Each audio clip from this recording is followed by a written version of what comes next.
Sekarang menginjak acara terakhir, yaitu sambutan maupun pidato yang disampaikan oleh yang terhormat Ibu Megawati Soekarno Putri, Ketua Umum PDI Perjuangan.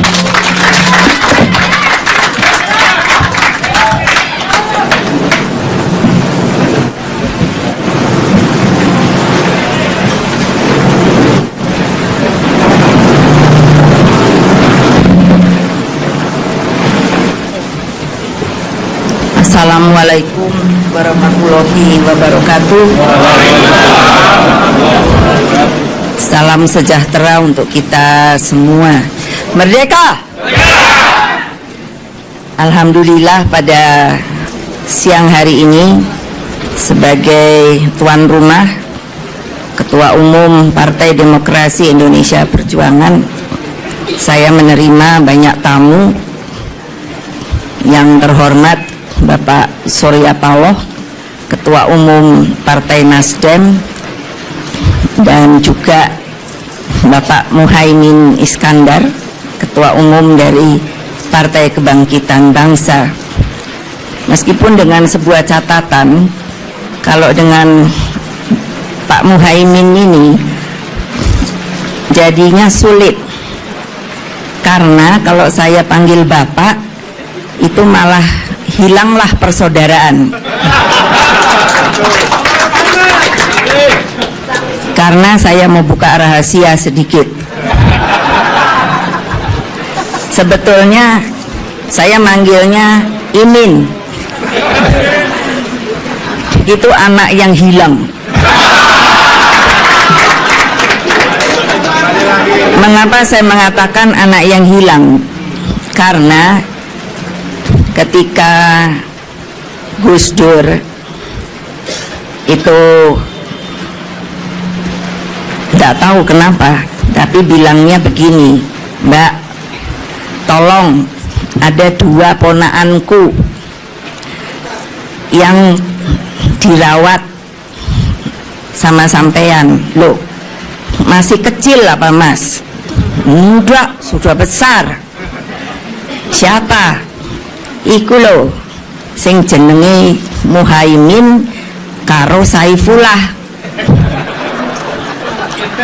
Loh kok saya diaboti, tahu diaboti, diberati 2 orang yang udah gede-gede, yang mestinya itu sudah bisa mandiri. Lah ya kono ngertilah jenenge yang namanya PDI Perjuangan itu dengan Nahdlatul Ulama itu sama. Loh, samanya apa Mas? Yang satu partai, yang satu ormas. Podo suka salah. Loh kok suka salah? Ya ngono iku lah Mbak. Pokoknya senengnya itu menggebu-gebu, tapi belakangan salah. Nah, saya khawatir 2 ponakan saya itu berlaku seperti itu.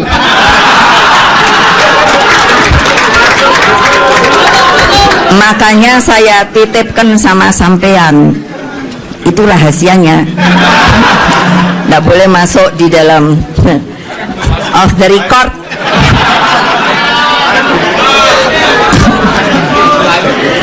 Nah, jadi waktu Mbak Puan, karena dari tadi kok saya lihat bahasa basinya tinggi banget, padahal kita sudah berbahasa basi dari sejak hampir sebulan.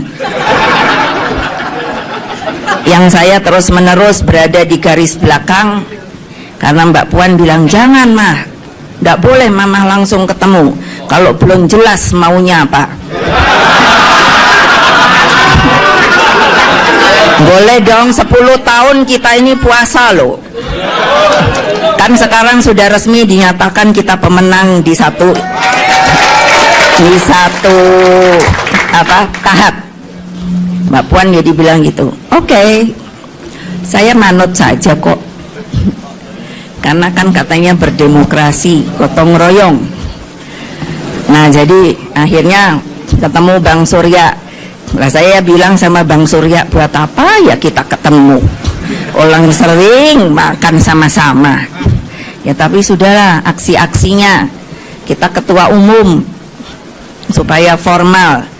Ya udah, maunya abang kayak apa? Ya saya toh ya juga ndak bisa panggilnya Pak Surya Paloh. Kebiasaannya bang. Nah kamu maunya apa? Oh kalau saya jelas, dan itu perintah kongres partai, saya ndak bisa. Kalau langsung negosiasi transaksional, itu bukan adat budayanya yang namanya Partai Demokrasi Indonesia Perjuangan. Ya monggo, saya tuan rumah, menerima tamu. Tamunya sudah melihat rumah saya. Jadi mau nerima apa tidak, sampean yang mutuskan, bukan saya yang memaksakan. Nah akhirnya kan, ya kayaknya kamu nih loh sekarang pakai bicaranya panjang lebar. Untuk apa kita makan bareng-bareng terus? Artinya kan udah seia sekata. Oke, jadi deal ya. Mbak Puan bilang, itu si Imin itu mau ketemu mama lo.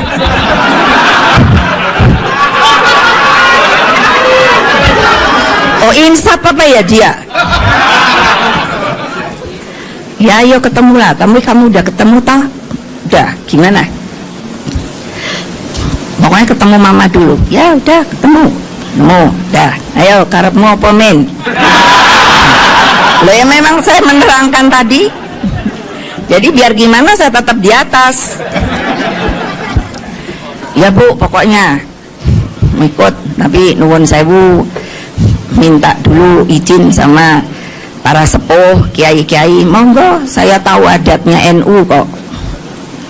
Jadi silakan ke sana dulu lah, sampaikan salam saya.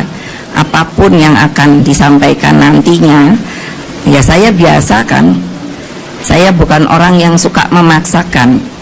Saya bukan orang yang karena merasa di atas angin terus saya bilang mesti begini, mesti begitu. Oh tidak, karena kita akan berjalan ke depan, dan seperti yang saya sampaikan itu adalah untuk kepentingan bangsa dan Indonesia, bangsa dan negara Indonesia yang kita cintai.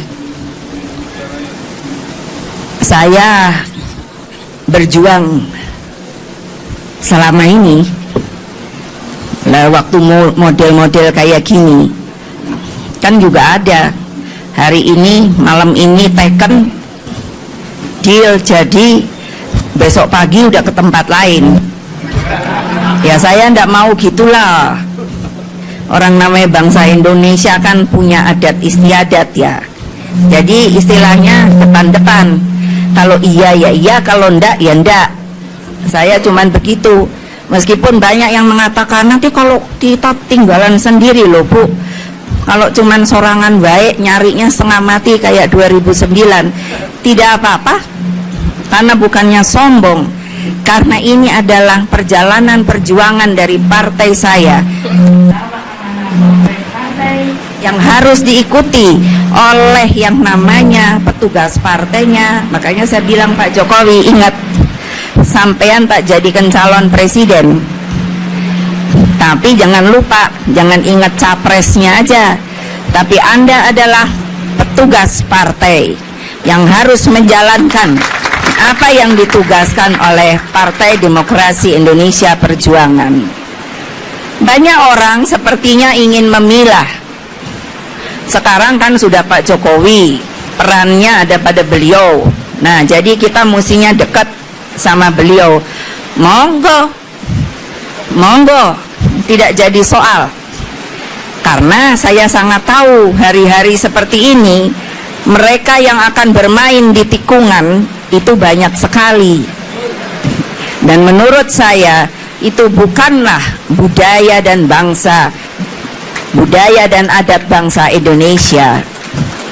Bangsa Indonesia katanya orang yang berbudaya. Sekarang ini yang saya ingin perlihatkan, karena saya inginnya apa? Tercatat dalam sejarah Indonesia yang akan datang, bahwa ada sebuah partai politik yang masih mempunyai etika, bukan saling mengumpulkan sebanyak-banyaknya apapun yang dikehendaki. Tadi Bang Surya berbicara mengenai kekuasaan. Memangnya demokrasi yang mau kita jalankan ini, yang telah diperjuangkan hampir masuk ke 15 tahun saya kira, yang dikatakan reformasi ini, tapi membuat bangsa ini seperti kehilangan arahnya. Yang namanya selalu dibuat bahwa harus berkoalisi. Saya mengatakan tidak ada hitungan koalisi. Saya tetap mengatakan ini adalah kerjasama. Mengapa? Sebelum yang namanya sistem presidensial ini di republik ini ditiadakan dan berganti sistem, maka dengan konsisten saya akan selalu mengatakan kalau sistemnya adalah sistem presidensial, maka tidak ada yang namanya koalisi ataupun oposisi. Saya mengatakan adanya adalah kerjasama dan tidak berada di pemerintahan. Kalau tidak percaya dengan omongan saya, tolong baca di dalam Konstitusi Republik Indonesia. Nah, hal-hal seperti ini yang sebenarnya, kalau seperti Bang Surya mengatakan restorasi dan sebagainya, itu harus dikembalikan kepada sebuah jalan di mana cita-cita proklamasi itu yang menghendakinya seperti itu, bahwa adat istiadat budaya bangsa ini ditingkatkan. Itu ada dalam yang namanya Trisakti, berbudaya, berkepribadian di bidang budaya. Kepribadian kita bukanlah individual, kepribadian kita adalah gotong royong. Tidak akan mungkin kita hidup secara individu. Kita harus berkumpul bersama dengan membangun sebuah cita-cita yang sama. Tanpa itu tidak ada yang namanya Republik Indonesia. Jadi kepada mereka yang masih muda, yang mengatakan adalah anak-anak muda yang sekarang akan memilih pemimpinnya, seharusnya kalau ini nanti ditayangkan, mendengar suara saya bukan sebagai Ibu Megawati, tapi orang yang akan mengatakan tanpa kamu, yang namanya young generation itu tidak tahu bagaimana menapakkan kakinya bagi negeri ini, maka tidak akan berarti. Saya merasa kemungkinan kalau kristalisasinya berjalan seperti ini, kami masih menunggu, karena masih ada lagi yang kemungkinan yang masih berpikir mau ke kami atau mau ke sana, monggo. Nah, kalau mau ke kami sudah tahu persyaratannya, dan kami bertiga sudah mengucapkan persyaratan yang sama. Jadi anak-anak muda itu harus berpikir, kalau nanti sekiranya semuanya berkristal, maka kemungkinan hanya ada 2 calon. Kalau tidak, ya 3 calon. Tidak apa-apa, itu namanya berdemokrasi. Tetapi yang selalu saya katakan dari sejak kapanpun, maka kalau mau menegakkan demokrasi yang benar di Indonesia, yang namanya 4 hal, itu saya ingin selalu sampaikan. Jangan KPU-nya bermain. Dan pada kenyataannya, pada tahap pertama ini, kejadian-kejadian itu ada. Mengapa? Buktinya karena banyak yang masuk ke Mahkamah Konstitusi. Kita lihat apa permainan di Mahkamah Konstitusi. Yang kedua, jangan yang namanya intelligence-nya itu bermain. Karena saya tahu intelligence itu bukan permainan di dalam negeri. Dialah yang melindungi negeri kita ini, bukan untuk kepentingan orang per orang. Yang ketiga adalah money politics-nya. Kita tahu sekali mengapa begitu banyak yang masuk ke MK tersebut, karena terlalu banyak permainan money politics. Yang keempat adalah yang namanya 1, 2, 3 IT-nya, perhitungannya. Karena perhitungan itu sangat mudah dimanipulasi. Sepanjang itu berjalan menurut saya, maka jangan kita bersorak gembira Justru keprihatinanlah yang ada di dalam Indonesia di abad 21 ini. Mengapa? Karena coba kita bandingkan dengan yang namanya pemilu di India. Saya sangat bangga melihat pemilu di India yang mengikuti itu di sekitar 110 juta orang. Tetapi mengapa sampai hari ini praktis bisa dikatakan tidak ada yang namanya apakah kekerasan dan sebagainya? Apa artinya demokrasi yang ada di sana sudah mulai berjalan dengan sangat baik? Itulah yang ingin saya sampaikan pada siang hari ini sebagai Ketua Umum Partai Demokrasi Indonesia. Semoga semuanya akan bisa berpikir dengan jernih, dan semuanya itu adalah untuk negeri kita tercinta, Indonesia Raya. Terima kasih. Wassalamualaikum warahmatullahi wabarakatuh.